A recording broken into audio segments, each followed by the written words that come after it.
প্রেসারে স্ট্রোক করছি। দাদুর স্ট্রোক করছিল, দাদুকে নিয়ে আমি অনেক ভিডিও করতাম। দাদু খুব রসিক একটা মানুষ ছিল, কিন্তু আজকে প্রায় 3 থেকে 4 মাস পরে আসছে আমাকে দেখতে। না তোমাকে আমি অনেক মিস করছি জানো, অনেক খুঁজছি। কিন্তু দাদুকে আমি কিছু সাহায্য করতাম, এটা হচ্ছে আমার যতটুকু সাধ্য আছে। তো উনার ছেলে অনেক বেশি রাগারাগি করে, যে রাগ করছে হয়তো আমি ভিডিও করছি বলে, তো এই কারণে যাই নাই। তো দাদু আইসো খুব রাগারাগি করছিল, পরে আমি বুঝাই বলাতে দাদুর সাথে একটা আমার আবার আগের সম্পর্ক হয়ে গেল।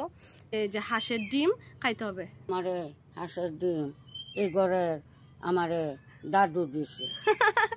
আসলে কি আমাদের ফ্রিজে কিছু ডিম ছিল, তো দাদু তো প্রেশারটা খুবই কম, তাহলে আমি দাদু আমারে 2 আলি ডিম দিছে। মানে নেত্রকোনাতে 2 আলি মানে 8টা ডিম দিয়ে দিয়েছি, কারণ ওনার প্রেশার যেহেতু কম, লো হয়ে গেছে। আমি ভাবলাম যে 2 ডিম খাই তাহলে মাথাটা ঠিক হবে। আর আমারে মাঝে কইছে আপনি আসে ডিম খাওয়ান, আমি তো আসে ডিম আমি করতে খাইয়াম। দাদুর জন্য অনেকটা চেষ্টা করছি। আবার খাওয়ান যায় না, তো খাইল খাওয়া যাবে না দাদু, এগুলা খাওয়া যাবে না, খাওয়ান যায়।